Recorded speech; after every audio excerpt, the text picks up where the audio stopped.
যুবক বলে পয়গম্বর ওই মৃত নারীর সঙ্গে জিনা করে ফেলেছি। ও পয়গম্বর এই আমল করিয়া যখন তার শরীরে আঘাত শুরু করলাম, কে যেন ডাক দিয়া বলে রে ভাই তুই কি করলি, আমারে নাপাক বানায়া হাসরে কেমনে আমি উঠব? আমার অন্তরে রবের ভয় ঢুকে গেছে পয়গম্বর। কাফনের কাপড় কোন মতো গায়ে ফেলাইয়া দিয়া মাটি দিয়া চাপা দিয়া কিনারায় রাস্তায় বসিয়া সারা রাত্র কাঁদছি। আপনি বলিয়া দেন আমার রব আমার এই গুনাহ মাফ করবে কিনা। আল্লাহর নবী মাথা নিচু করিয়া বসিয়া রয়েছে, কেননা নবী রবের ইশারা ছাড়া কিছু বলে না। যুবকের অন্তরে আরো ভয় ঢুকিয়া গেছে। কান্দে কান্দে মসজিদ নববী থেকে চিৎকার মাইয়া বাহির হয়ে গেছে। দূরে এক পাহাড়ের উঁচা টিলার উপরে উঠছে, সিজদায় পড়িয়া ডাক দিয়া বলে মালিক তুমি না বলেছো বান্দা বান্দি শয়তানের ধোঁকায় পড়ে অন্যায় করিয়া আমার কাছে ক্ষমা চাবি, আমি আল্লাহ তোর চোখের পানির বিনিময়ে মাফ করিয়া দিব। এ নবীর আশিক উম্মতের দল একদিন নয়, 2 দিন নয়, 40 দিন কানছে পাহাড়ের উপরে। চোখের পানি শুকায়া গেছে, চোখের থেকে রক্ত বাহির হয়ে গেছে। রক্ত যখন শরীরে আর নাই, চোখ থেকে পুষ বাহির হওয়া আরম্ভ হয়ে গেছে। আল্লাহর বান্দা যুবক খাউন নাই দাউন নাই, কান্দে কান্দে পাগল। 40 দিন পর জিবরাইল এই আয়াত নিয়ে হাজির হয়ে গেলেন। ও পয়গম্বর আল্লাহ জিজ্ঞাসা করেছে দুনিয়ায় রহমান নামে একজন আছে নাকি? বলে আছে। আপনি ওই যুবক সাহাবীকে কেন সুসংবাদ দিতে পারেন নাই? আল্লাহ ওর চোখের পানি কবুল করিয়া নিছি, আল্লাহ তার জিন্দেগীর সব গুনাহ মাফ করে দিয়েছে। একটু জবান খুলে বলেন না সুবহানাল্লাহ। নবীর যুগে এক যুবক আসিয়া রহমতে আলম নবীকে বলে ও পয়গম্বর একটু দিলের কান দিয়া শুনিয়া মনটারে বুঝায় নাও, কত অন্যায় হয়ে গেছে রে ভাই, এরে বাবা কত গুনাহ করে ফেলেছো, একটু চিন্তা করিয়া দেখো। নবীর সামনে হাজির হয়ে ফুফায়া ফুফায়া কান্দে। আল্লাহর নবী বলে ও সাহাবী কি হয়েছে, তুমি কেন এমন করে কান্দো? নবী আমার আমি এমন একটা অপরাধ করে ফেলেছি, আল্লাহ কি মাফ করবে? আল্লাহর নবী বলে কি এমন অপরাধ করেছো, জবান খুলিয়া বল। আল্লাহর নবীর সাহাবী কান্দে কান্দে পাগল, বলতে চায় না কি অপরাধ করেছে। নবী বলে কাউকে কি হত্যা করেছো? বলে না ইয়া রাসূলুল্লাহ। কারোর মাল কি আত্মসাৎ করেছো? বলে না। দুনিয়া কি জিনা বেবিচার করিয়া ফেলেছো? বলে না। কি অপরাধ করেছো, কেন তুমি দুনিয়ায় বলো না? যুবক কান্দে আর বলে পয়গম্বর আমি দুনিয়াতে জীবিকা নির্বাহ করি, আমি প্রতিদিন রাতের বেলায় কাফনের কাপড় চুরি করি। এই মদিনার দুনিয়ায় কবরস্থানে যত মাইয়ের দাফন হয়ে যায়, আমি রাতের গহীনে সবাই যখন ঘুমিয়ে যায়, আমি ওই সময় যায় কাফনের কাপড় চুরি করিয়া সুন্দর করে ধুইয়া মুছিয়া এরপরে বাজারে বিক্রি করে জীবিকা নির্বাহ করি। আল্লাহর নবী বলেন যুবক এরপরে কি অপরাধ হয়েছে বল? যুবক বলে পয়গম্বর গতকালকে মদিনার জমিনে এক সুন্দরী সুশ্রী নারী মৃত্যুবরণ করেছে। দুনিয়ায় যার এখনো পর্যন্ত বিবাহ হয় নাই, কোন পরপুরুষ তাকে স্পর্শ করতে পারে নাই। দয়ার নবী বলে হ্যাঁ কি হয়েছে বলো? যুবক কান্দে আর বলে ইয়া রাসূলুল্লাহ প্রতিদিনের ন্যায় কবর খনন করছি, কাফনের কাপড় ধরিয়া টান দিয়া যখন নিয়ে নিলাম ওই সুন্দরী রূপসী চেহারা সামনে ভাসিয়া গেল। শয়তান মাথার উপরে চারা দিয়া বসিয়া বলে, রে যুবক, এই নারীটার পিছনে দুনিয়ায় কত যুবক ঘুরেছে, কেউ কে পাত্তা দেয় নাই। আজকে এই জায়গায় কেউ নাই, মনের খায়েশাতটা মিটায় নাও। যুবক বলে, পয়গম্বর, ওই মৃত নারীর সঙ্গে জিনা করে ফেলেছি। ও পয়গম্বর, এই আমল করিয়া যখন তার শরীরে আঘাত শুরু করলাম, কে যেন ডাক দিয়া বলে, রে ভাই, তুই কি করলি? আমারে নাপাক বানায়া হাসরে কেমনে আমি উঠব? আমার অন্তরে রবের ভয় ঢুকে গেছে পয়গম্বর। কাফনের কাপড় কোন মতো গায়ে ফেলাইয়া দিয়া, মাটি দিয়া চাপা দিয়া কিনারায় রাস্তায় বসিয়া সারা রাত্র কাঁদছি। আপনি বলিয়া দেন, আমার রব আমার এই গুনাহ মাফ করবে কিনা?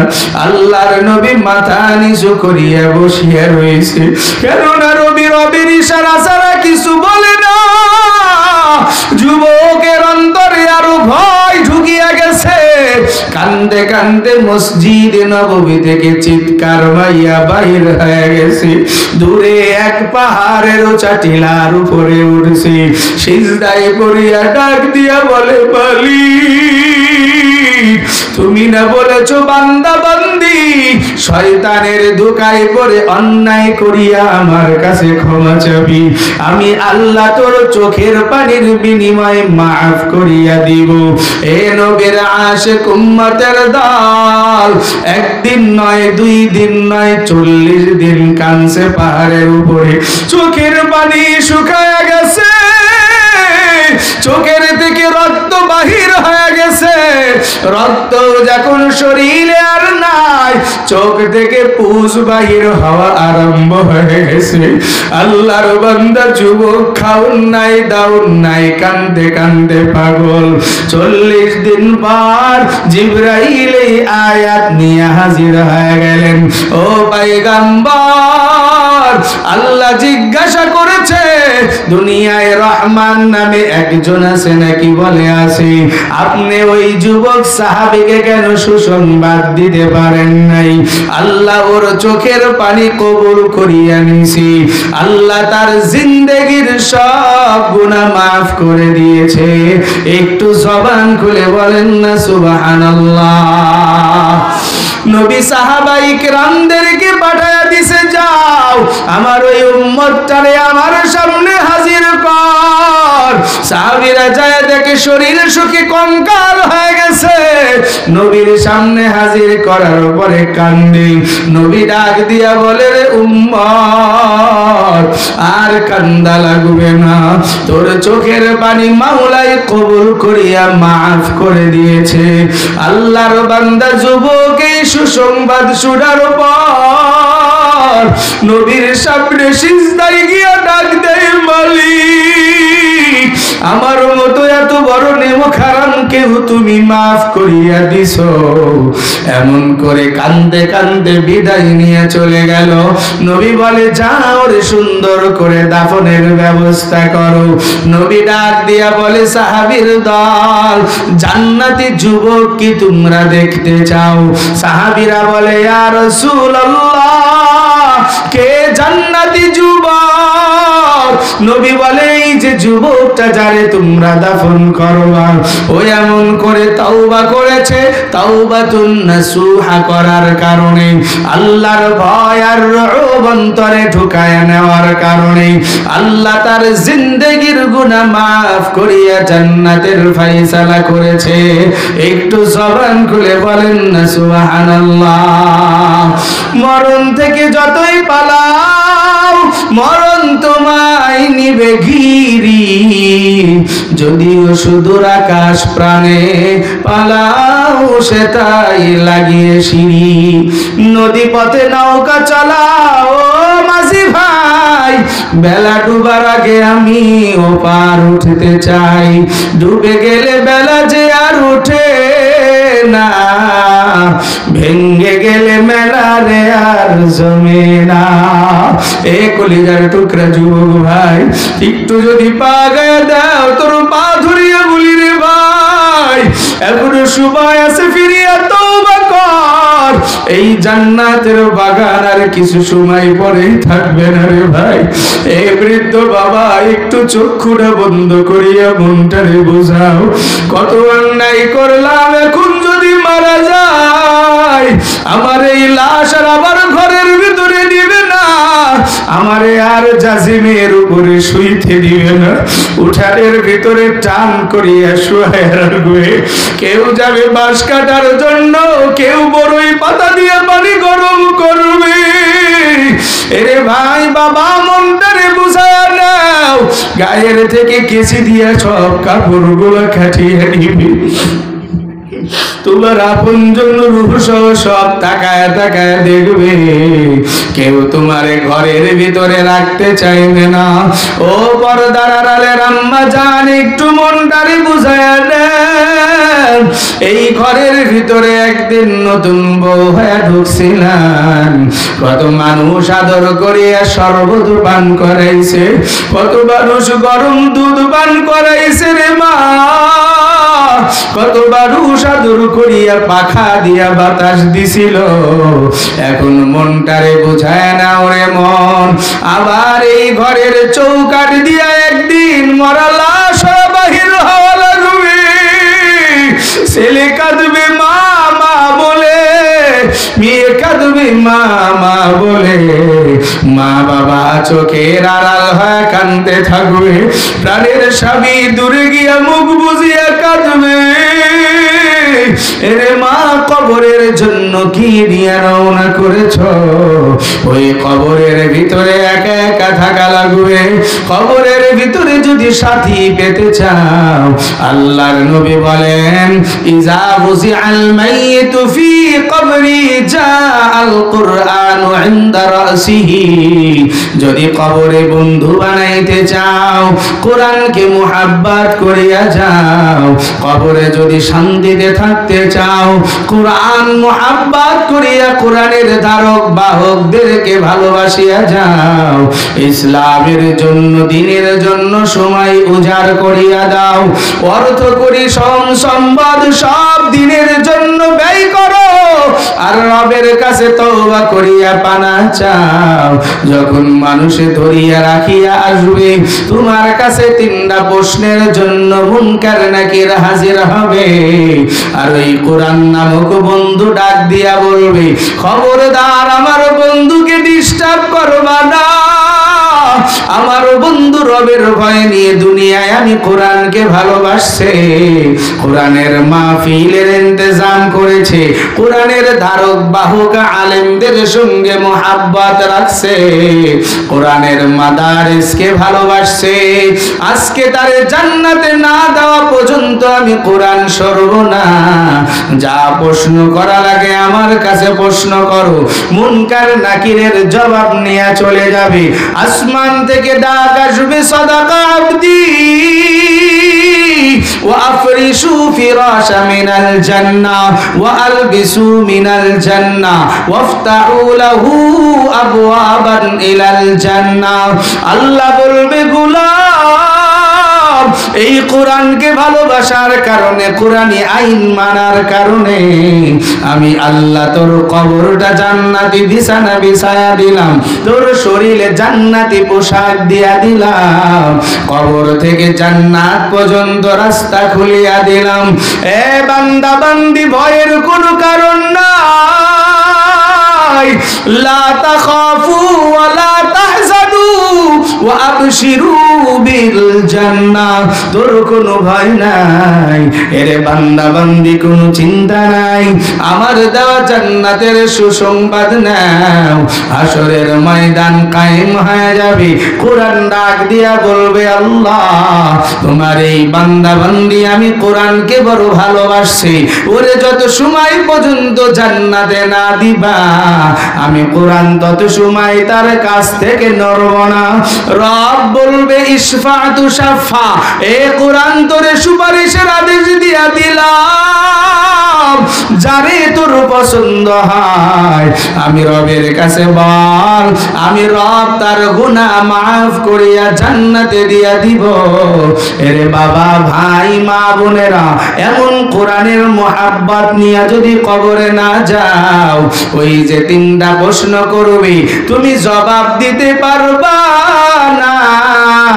জবান দিয়া বলবা হা হা লা আদরি, প্রশ্ন করবে ওয়ামা দিনুকা, জবান দিয়া বের হবে হা হা লা আদরি। মান হাজার রাজুল আল্লাযী বুইসা ফীকুম, নবীর চেহারা সামনে ধরা হবে, ইনি কে বলিয়া দাও, তুমি বলবা হা হা লা আদরি। ফায়ুনাদি মুনাদিম মিনাস সামা, আসমান থেকে ডাক দিয়া বলবে কাযাবা আদুউল্লাহ, আমার দুশমন মিথ্যা কথা বলেছে। সমাজে আলেম দিয়েছিলাম, ওদের মসজিদের ইমাম খতিব দিয়ে বয়ান শুনাইছি, মাহফিলে আলেমদের দ্বারা বয়ান শুনাইছি, এলাকায় মাদ্রাসা কায়েম করায়া দিনের মারকাজ গড়ে উঠাইছি।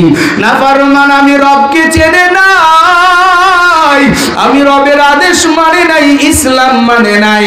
By the people, for the people, of the people, মনসুদুর লিলেন কালমার্সের আদর্শ মানছে, বুশ বিলিয়ার নাস্তিকদের আদর্শ মানছে। এই জন্য ইসলামের পথে চলে নাই, নবীর মুহাব্বত করিয়া দুনিয়ার জিন্দেগি বসর করে নাই। কিন্তু নাফরমান সব জানতো, আজকে মিথ্যা কথা বলতেছে হা হা লা আদরি। ফায়ুনাদিম মুনাদিম মিনাস সামা, আসমানের মালিক ডাক দিয়া বলবে ফেরেশতার দল, ওয়াফরিশু মিনান নার ওয়াফতাহু লাহু আবওয়াবান ইলান নার, ওর গায়ের ভিতরে জাহান্নামের পোশাক ঢুকাইয়া দাও, ওর বিচারটা জাহান্নামের আগুন দিয়া বানায়া দাও, জাহান্নাম পর্যন্ত রাস্তা খুলিয়া দাও। আমি নাফরমানকে একটু বুঝায়া দিব আমি আল্লাহ কেমন আল্লাহ। নাফরমান এমন করে যেদিন কবর থেকে উঠবে, রবকে ডাক দিয়া বলবে আল্লাহ তুমি কি আমারে মাফ করবা না? আল্লাহ বলবে লিমানিল মুলকুল ইয়াউম লিল্লাহিল ওয়াহিদিল কাহ্হার। এ নাফরমান, এই আয়াত কি দুনিয়ায় শোনস নাই? আমি আল্লাহ আজকের দিনে যাদের জন্য রহমান, যাদের জন্য গফফার গফুর, তাদের মাফ করে দিব। আল্লাহু আকবার, জোরে বলেন না। এরে মুমিন আশিক উম্মতের দল, আর যারা কোরআন মানবে না, রবের মুহাব্বত নিয়ে চলবে না, নফসের গোলামি করিয়া চলবে, আল্লাহ বলেন তোদের জন্য কাহারিয়াতের রূপ ধারণ করেছি। এরে নাফরমান যাও, উপর হয়ে শুয়া যখন জাহান্নামে ফেলায়া দিবে, ওই নাফরমান গুলা ডাক দিয়া বলবে মালিক, যেই মা বাবা দুনিয়ায় দিন শিখায় নাই, ওই মা বাবারে আমাদের সামনে হাজির করায়া দাও। আল্লাহ সেই কথাও জানায়া দিলেন, রব্বানা আতিহিম দিফাইনি মিনাল আযাব ওয়ালআনহুম লা'নান কাবীরা। আল্লাহ ওই নাফরমান জাহান্নামীর মা বাবাকে হাজির করবে, সন্তান আপিল দায়ের করবে, ও মালিক আমার মা বাবাই দুনিয়া শিখাইছে, ব্যবসা শিখাইছে, দুনিয়াদারের চাকরি শিখাইছে, কোরআনের তালিম শিখায় নাই, রবের মুহাব্বত ভালোবাসা শিখায় নাই। আমারে যেই শাস্তি দিবা, আমার মা বাবাকে তার ডবল শাস্তি দিয়া দাও। আল্লাহ তাই করবে, মা বাবাকে জাহান্নামের সিঁড়ির গোড়ায় শুয়ায়া দিবে। ওই মা বাবার বুকের উপরে সন্তান পাড়া দিয়া দিয়া জাহান্নামে চলে যাইবে। গার্জিয়ান যারা মা আছো, বাবা আছো, একটু মনটাকে বুঝায় নাও। আজকে আমি জাকারিয়ার মা বাবা আলেম বানায়া ঠকে নাই, আজকে আমার মা বাবা দুনিয়াদার না বানায়া ঠকে নাই। এই দুনিয়ায় আলেম হওয়ার কারণে, রবের হুকুম মানার কারণে আল্লাহ কোরআনের খাতিরে সম্মান বাড়িয়েছে, মা বাবাকেও সম্মান দিয়েছে। এমন করে দুনিয়ার জিন্দেগি যদি রবের ভয়, নফসের খাহেসাতের বিরুদ্ধে চলিয়া সন্তান সন্ততিদের কেউ যদি দিনদার বানায় যাও, আশা করা যায় আল্লাহ মউতটা ইমানি মউত দান করবে, কবরটা জান্নাতের বাগান বানায় দিবে, হাসরের ময়দানে ডান হাতে আমল জামা দিয়া বিনা হিসাবে জান্নাতে দিয়া দিবে। একটু জবান খুলে বলেন না সুবহানাল্লাহ।